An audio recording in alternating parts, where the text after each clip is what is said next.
Hello, all. I am Lindsay Pfister-Kerr with LPK Coaching, and I am so excited to have many of you here with us today and to talk about urgency, which is an absolutely important topic for personally for myself, for a lot of clients I work with. Urgency is definitely an interesting topic. It's something that comes up, and people don't often realize that it's happening until we start talking about it. We start realizing that everything feels urgent. So, what we're going to look at today is what brings that up, what causes this to come up internally, how we can start to recognize it, because self-awareness, as I often like to share, is one of the top things that can happen to help us begin to engage with things and bring in some intentionality, which we'll touch on some also, because a big part of this urgency is reactivity. And everything feels urgent, so we feel we need to react, and we're not really we're making a choice, but we're not always making the choice that we want. So I appreciate your time here today, and I'm going to keep this to 30 minutes. That's my goal. I often miss it by a minute or two, but I'm hoping not to today. So, over the last few months, we've been talking about a variety of topics that all build together. We've talked about overload, recognizing when our minds is overloaded, and what does that look like? Because a lot of these things we don't recognize until they're pretty intense or we're pretty far down the road. We also talked about slowing down. What does slowing down look like, feel like? And then in addition to that, now today we're going to build on it and look at urgency, because slowing down we recognize was hard because our systems, all of this is training our systems. Our systems have learned to take on more and more and more and more and more until again our capacity gets filled. And then when we try to slow down or try to pause or stop for a moment, we run into the challenge of not being able to do that and not being able to stop our mind. And part of not being able to stop our mind, we're going to build on today, is this idea of urgency and what is happening what has happened to our system for us to feel like everything is urgent. So, to get started, I want you to take a moment and just think about your day so far. For those of us on the East Coast, it's around noon, around lunchtime. Depending upon where you're at, it might be earlier in your day. So, if you want to look back to yesterday or today, and I just want you to think about what have you done so far? How has it felt moving through your day? Have you been choosing what you want to focus on, where you want to go to, what you want to do, what the next thing is? Or has there been this move from one thing to the next? Get this done, I've got this to do. And when that is done, then I've got this to do. Or, okay, I'm working on this responsibility and now someone else needs me to work on that. Or my brain is telling me, wait, that thing that's been hanging out in the back of my head needs attention now. And is there a rushed feeling to it? Are there moments maybe while you were driving in the car or grabbing a cup of coffee or sitting down for the first time, or maybe now if you're eating lunch, that you paused for a moment and you didn't pause? Your mind kept going. It's like I shared in the last time we talked. It maybe you sit down to eat lunch and it's like, oh, I'm just wasting time. I should check emails. I should make a phone call. I should check in on my schedule for later today. What is that? And so, how has your day been going? Has it been intentional? You're choosing, you're focused, you're moving through, or does it feel very rushed and very, I need to get to the next thing. I need to get to the next thing. I can't stop here. Oh, I'm going to change directions because that needs my attention now. So, how much is felt? And we're going to get to what really needs our attention and what doesn't, but how much is felt like everything needs your attention right now? Whether it's planning for dinner later today, whether it's the meeting that you don't have until the end of next week, or whether it's the project that has a deadline at 4 o'clock today. How much has felt like it all needs your attention at this moment?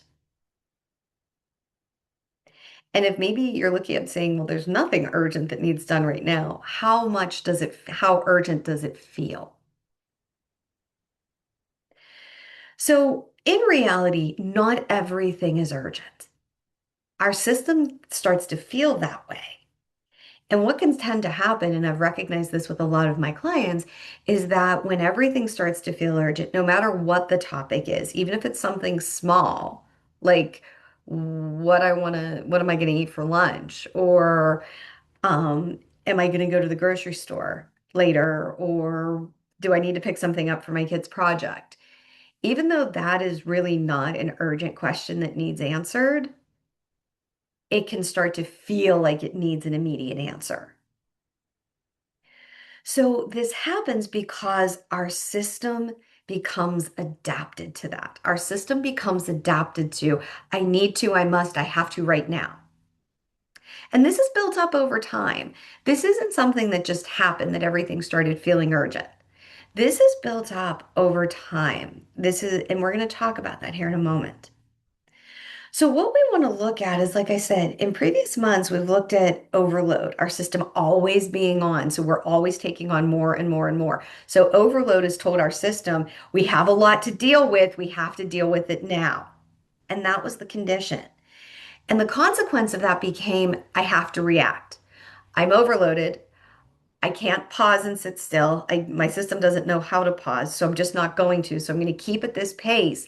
And so now we're to the point of overload, not being able to sit still, now becomes I have to react. The only way I can deal with overload and forget that pausing thing is I have to keep reacting. I have to keep reacting. So we're going to look at how this pattern occurs and how can we shift? How can we start to move our system in a different direction? And sometimes our systems are open to hearing this. Sometimes our systems are like, if I stop, everything's going to fall apart. So let me reassure you and your system, it's not. We're going to start to learn today how to judge things a little bit better, how to start to bring our focus into, not just focus, but how to bring our system into a place where we can assess and determine how we want to do that and ways to practically begin moving in that direction because it's taken a while to build to here. So it's not going to go away overnight. It'd be nice, but it's not. So how can we start to move in that direction? So how does urgency become our constant state? Like I said, it doesn't happen overnight. It builds.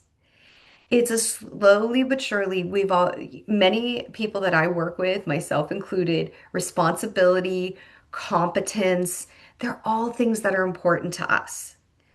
We were the person who made sure the class assignment we did back in high school for the group got turned in on time. And I'll be honest, I wasn't very good. I was that person of like, just let me do it because then I knew it got turned in on time. Maybe some of you might appreciate that. But we've been responsible for a long time. And by being responsible, we were rewarded for it. We got promotions. People appreciated us. People depended on us. We got, positive feedback for being responsible, for being competent. Oh, you need your question answered? Go ask so and so. Oh, you know what? You need something done. They'll get it done for you. Oh, that's my go-to person. And those are nice to hear.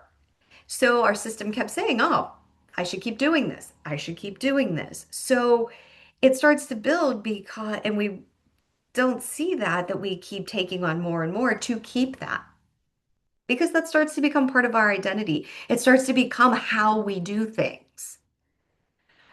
The way we know this is happening, and maybe you're asking, well, maybe I'm not in this space. But some things to ask to see, are you in this space or are you approaching this space is when you finish something, instead of being like, hey, that's done, I'm going to go do this, or I'm going to do something else, or I'm going to pause for a moment. As soon as you finish something, does your attention immediately go to, okay, what's next? Oh, I finished that project for my team. Oh, I finished that thing for my kids' school. Oh, that's finally done for getting all that stuff together for my team.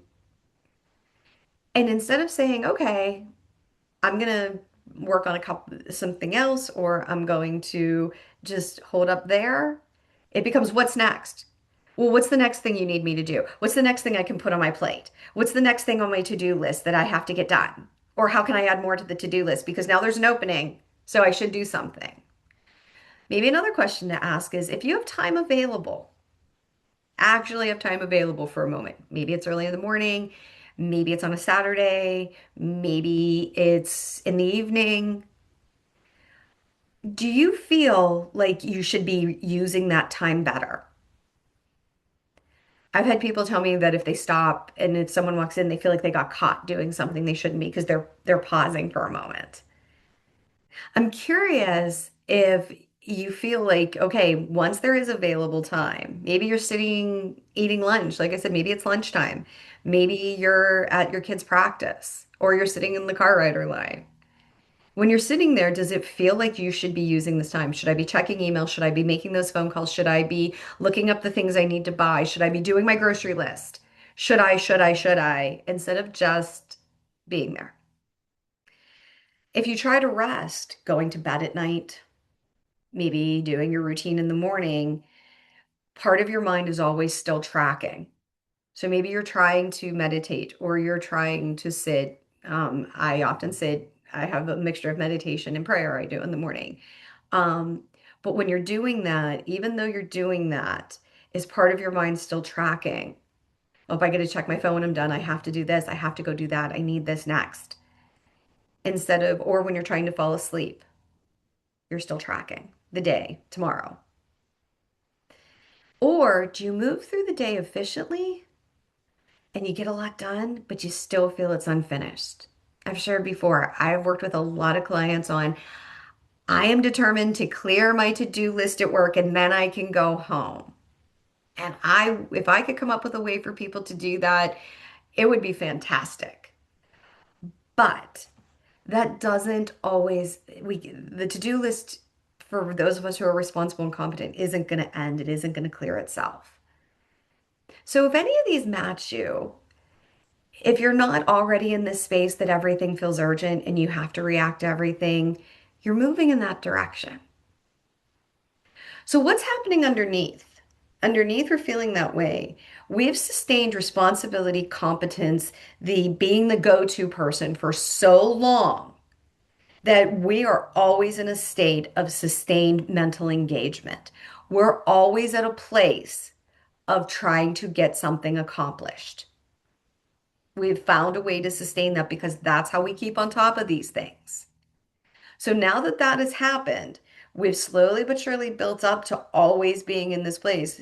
Maybe before it was, oh, I've got this to do, I've got that to do, and then it's I've got this and this and this to do, and I've got this and this and this and this and this and this and this, and I could probably say that word a million more times to do. So how do we handle all of that? How do we handle the overload? We stay in constant motion and mentally and physically to get it done. Because if we don't, it feels like it's never going to get done. So then what happens? Our system adapts. Our system says, oh, she wants me to take it up a notch. Oh, he wants me to go up one more notch. Okay, I can keep doing that. I'm going to keep going where I need to go to get all this done because I might finally feel finished at some point, but I'm not going to if I don't keep amping it up. So we stay active, we stay alert, we anticipate. And now it's gone from the occasional time I need to do that to building to my constant state. And the word I hear people say is, I just want some relief. For me, I'll say, I just want to turn my mind off. Some people say, I just want to be less vigilant. I just want to be less anticipating. I just want to be able to be with the person I'm with, or I just want to be able to eat dinner, or I just want to be able to go on vacation and sit and enjoy what's around me, or even just sit on my porch and enjoy what's around me. So we have to remember that urgency becomes a background state. And it's not a response to a situation, it's how we start to respond. So responsiveness starts then. So responsibility started us on this and competence and the ability to be the go-to and get things done. So how did we then, so we built that urgency and then urgency told us, hey, we have to respond to check these things off. So our capability turns into constant carrying, constant deciding, constant decision making, constant responses. So these subtle shifts that we start to recognize is we start feeling responsible for things that were never assigned to us. So as I was asking those questions to see if this is a state you're in, the other part to start to ask yourself is, do you recognize these ideas? Do you, as I said, do you start feeling responsible for things that were never actually assigned to you? I was helping with a group a long time ago, and It was amazing. As soon as someone would put out a request, the on a text strand or verbally, there was multiple people because most of the people working in this group were responsible. They're the ones who put their hand up and say, I'll help. What do you need? How can I? And as soon as that request would go out, the phone would be like ding, ding, ding. And three people would be like, I'll do it. Or if we were sitting together, I'll do it. There wasn't even a moment in between the request and the response. So, do we start feeling responsible for things that were never assigned? Do you start taking things on that were maybe given to a more junior person or to your team or to something you think your supervisor wants you to do? Do you start taking on things at home that maybe you could share with someone else, but you feel like you're the one who'll do it? Do you start tracking details so no one misses anything? If it's an activity you're doing, a team assignment, something your workplace is doing, something at home. I'll be honest, I do this to my poor husband all the time. I track everything to make sure he doesn't miss a detail. He's good at what he's doing. And if I let it go, if there was something missed, it probably wouldn't matter anyway. It wasn't that big of a deal, but I feel the need to track it all to make sure it happens just like it should at times. We hold multiple timelines, needs, and outcomes mentally. We have a whole plan in our head and we need to meet those, even if they're not actually set deadlines, even if they're not needs that someone actually has. Even if it's not an outcome anyone else has, we have an outcome of how we want a party to come out. We have an outcome of how we want the day to come out. We have an outcome as to how we want the evening to unfold. We have an outcome as to how we want the weekend to go. We have an outcome as to how we want the project to go. We hold all these mentally, even if no one else has them or shared them or they're the expectation, we start developing them. We have unresolved items staying active in our thinking. I often use the example of cell phones that we have an app running in the background that is draining our energy, draining our mental focus, but we don't realize how much it's draining us because it's constantly running back here. Because I didn't make that phone call yet. I didn't send that thank you note yet. Did I reach out and ask them if they wanted to come over? I don't remember if I did that yet. Did I set out my kids' stuff? Did I order the present I needed to? Did I slack back that person who had a question for me? So we have all these unresolved items that just keep popping up in the back of our head. And our preference for stepping in rather than waiting. There's a lot of people I work with, and I've been this person that someone throws something out on the table, and instead of waiting for anyone else to say they'll do it, we don't even think, I'll take it.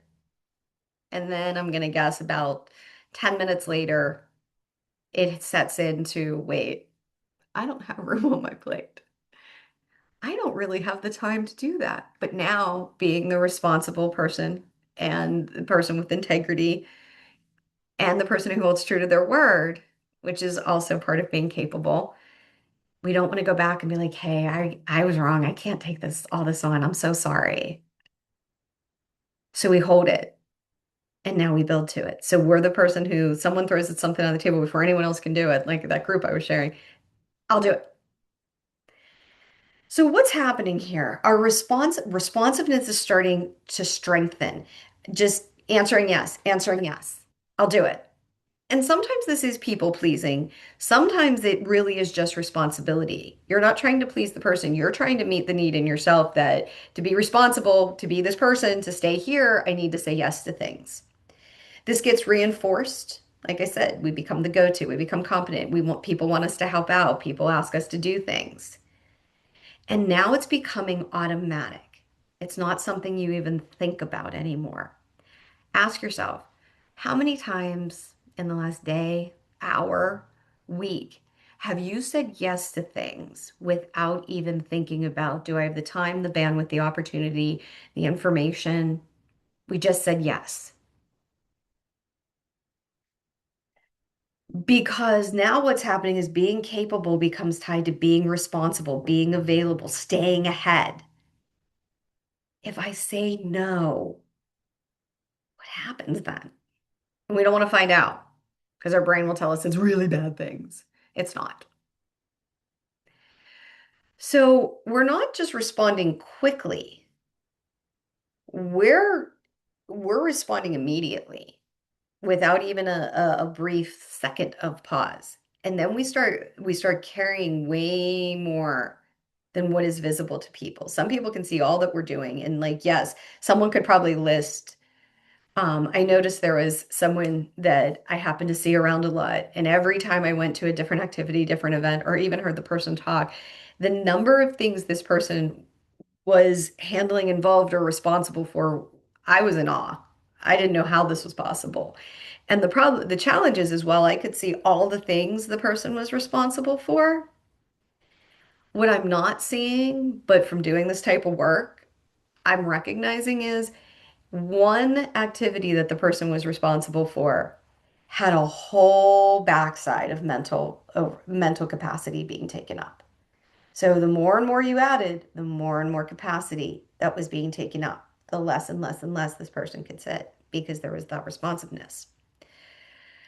So keep in mind, reactivity is often internal and it's not obvious. To other people, it's that person who's willing to take things on. Everybody has heard that phrase. If you want something done, give it to a busy person because they're responsive and they're to a point of reactivity because they're busy. And if they slow down, that it's all going to fall apart. So internal reactivity is a challenge. People see your actual response to something or taking on something, but people aren't seeing what's happening inside. I'd be curious if you stopped for a moment and thought of the last time you reacted and said yes to something, whether it was 5 minutes ago or a couple of days ago. I'd be curious if when you said yes, I often call them skip filter out mouth moments. So it didn't go through your filter, just came out, yes, I'll take that. Yes, I'll do that. Yes, I can chair that. Yes, I can handle that. Yes, I'll host dinner. Sure, they can come over. Whatever your response is, I'd be curious after you had a moment, after the yes comes out and you have a few moments afterwards, if it's something you're okay with, I'm guessing that's going to feel okay and you're just going to move on. But I'm thinking for some of the situations, if you stopped and paused, you might see that saying yes externally actually, after a few moments, led to a feeling of internal tightening.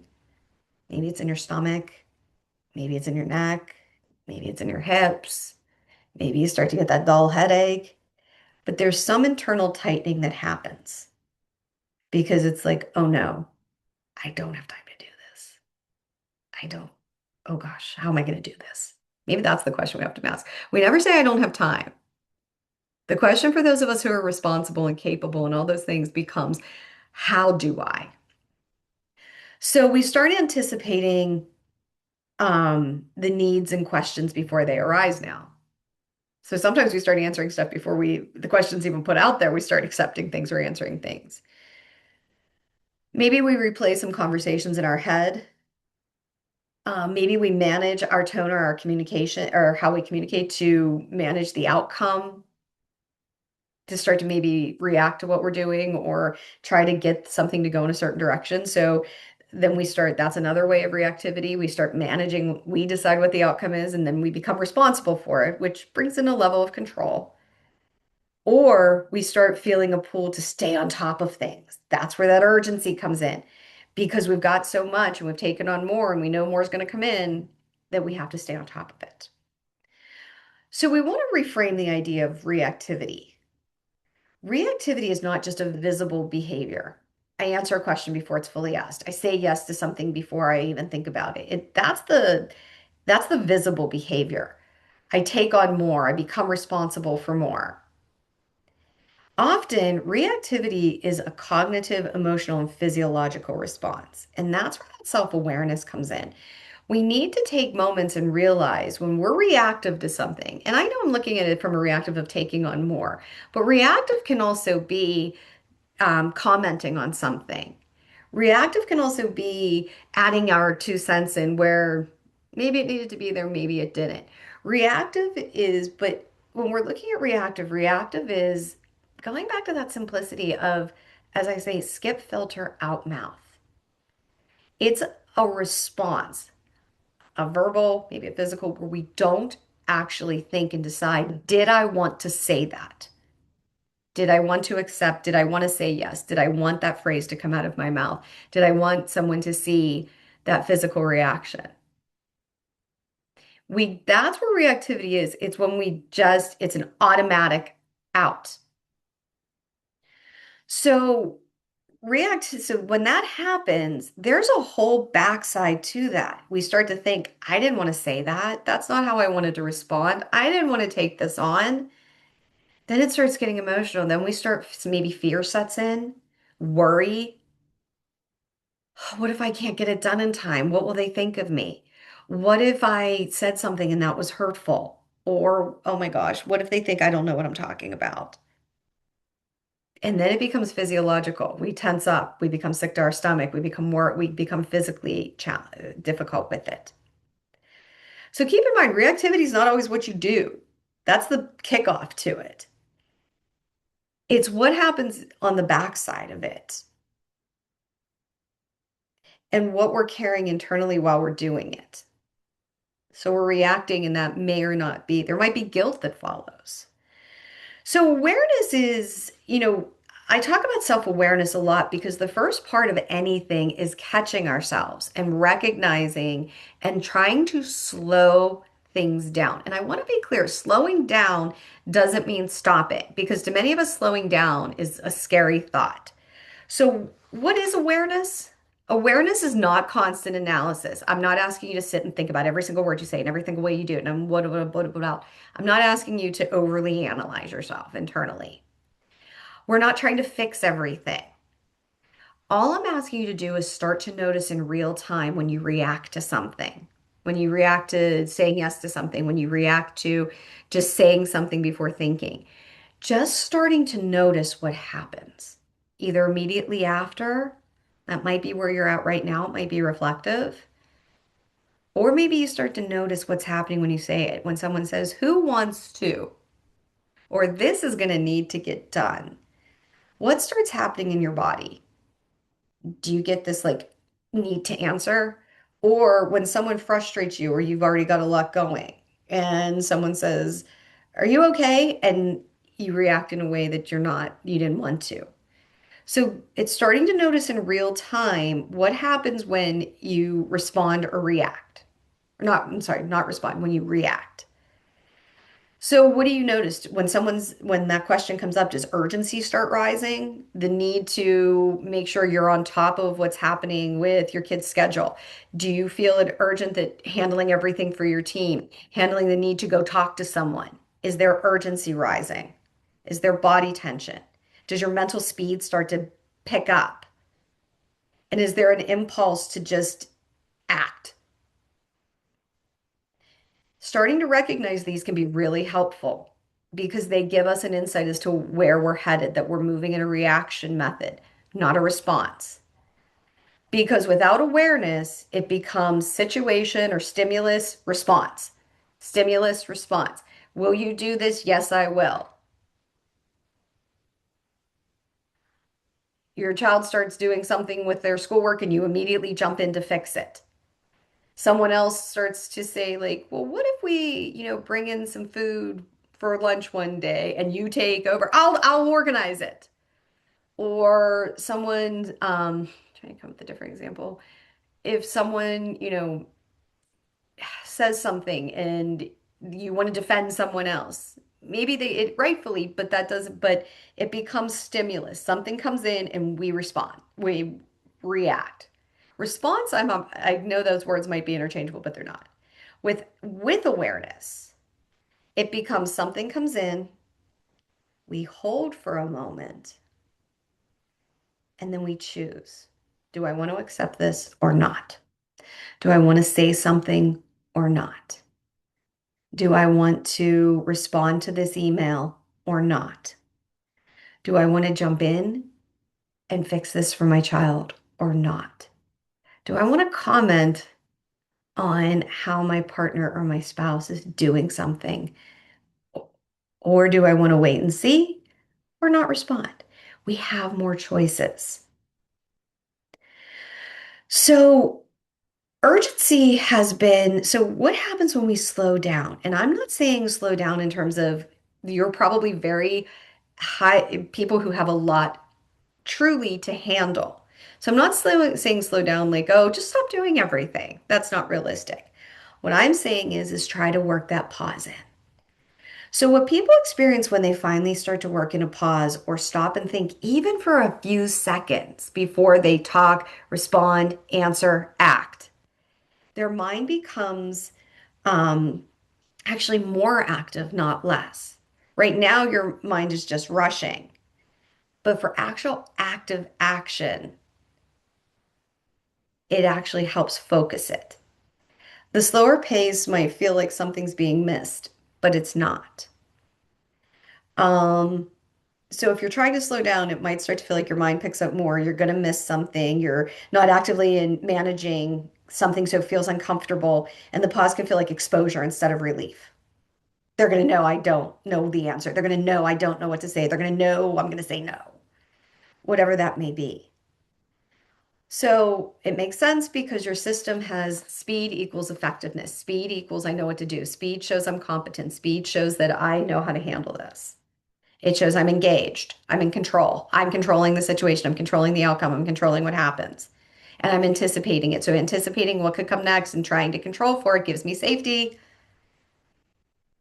Again, adaption. So just all of these things are not a sign that something's wrong. It's a sign that your system's adjusted. So what happens? So how do we slow down? Even for 5 seconds. I'm not asking you to be like, let me sit and process this for the next hour or days. If you need that, great.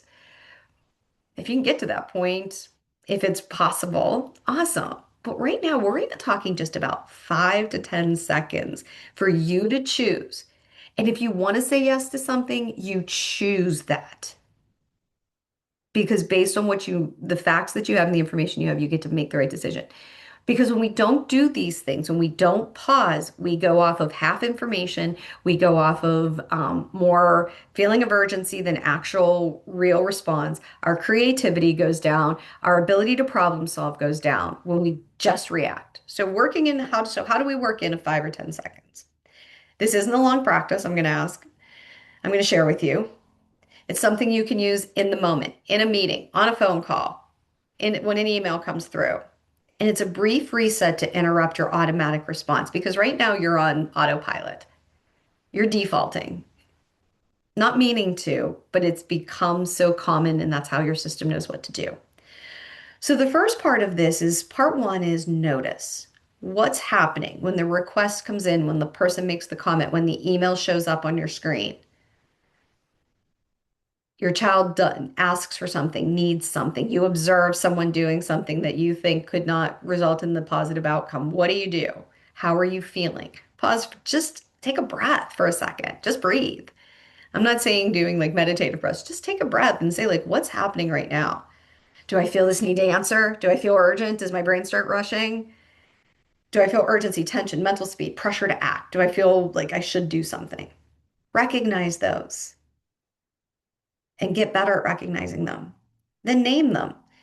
Is what they're asking actually urgent? Do I have to give an answer right now as to if I'm going to take on this new project? Do I have to answer right now if I can be in a meeting in 6 weeks? Do I have to answer right? Do I have to hit accept right now?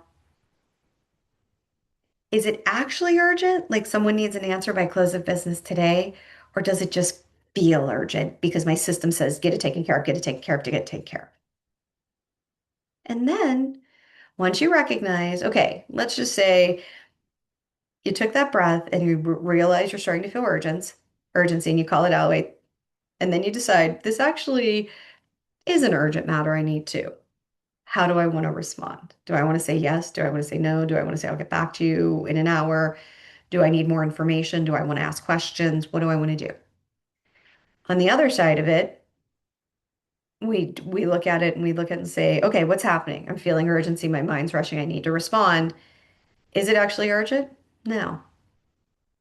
This is actually something I have time to think about. No one says you have to join every committee at work on a sports team or whatever. So do you have time to think about it? Or does it just feel like you should answer right away to keep your identity intact and your status and feel safe? If it's not urgent right now, what do I want to do? I want to think about this. I want to look at my kids' schedules. I want to look at my spouse's or my partner's schedules and see. And I want to look at what I'm currently doing and decide. And even if you decide in the end, it's a decision you made fully focused with all the information, with as much information as you need, as in comparison to responding with no information and realizing after the fact. So, even a few seconds creates enough space to allow for you to choose your response, not react. So, a couple of things just to wrap this up. And thank you if you stayed on a few extra moments. These topics are I get very passionate about them. So, just a couple of things to keep in mind. Remember, this is a pattern that reflects capability, responsibility, being the go-to person, being good at what you do. This isn't something that is wrong or something, this is something that's been encouraged, reinforced in you. And that's okay. But the question is when it's in this middle space and you have some movement in it, it's okay. When it becomes the constant go-to default space, it's not supporting you and you're taking on too much. And it's going to come out in stress, maybe eventual burnout, pressure, overwhelm. We start snapping at people. So we want to recognize that being capable got us here and being capable can bring it back. You're effective, you're responsible, you're relied on. That got you here. We want to reframe it. Over time, responsiveness can become a constant internal engagement. So we want to shift. We're not getting rid of being responsible. We're not getting rid of being the go-to person. We're changing how we relate to it. We want to move from automatic, I'll take it all on. I'm going to say what I need to. I'm going to answer quickly and move on to I'm going to choose. I'm going to stop for 10 seconds and see, is this actually urgent? Is it not? Does it just feel urgent? And what do I want to do? Do I need more questions, more time? What do I need? And small moments of awareness and pause can help us to change how we move through our day. We can feel like we actually took charge of it versus it taking charge of us. So I hope this has given you some things to think about to start. And even if you just start from recognition and realizing you're even in this space, that's a huge step in and of itself. One suggestion I have to make to people is when someone asks us a question, actually breathe in and breathe out before you answer. That may even be enough time. And if it's not, maybe remind yourself. So if this resonated with you, I wrote a lot more about this in my blog, which I'll share in the comments over on LinkedIn that you can connect to. This goes a little bit more in depth there, with some ideas that can be right in front of you. I also have a 3-minute reset on my website that walks you through how to, in 3 minutes or less, how to pause, ask yourself the right questions, and then move forward, take action. And if a coaching conversation, if this is something you struggle with a lot, please don't hesitate to reach out. Our goal is to make my goal is to make things practical and available to you. So I hope this offered you some insights, some things that you can use right as soon as you get off of this call today to start looking at, start recognizing and engaging in. Next month, we're going to really dive deep down into what happens when you are the responsible one. We've been talking a lot about responsibility, but really going even deeper on this and what do you do, not just how to pause and be intentional. And my name is Lindsay Pfister-Kerr. I'm with LPK Coaching. And if I can support you in any way, please don't hesitate to reach out. And I hope you have a wonderful rest of your day.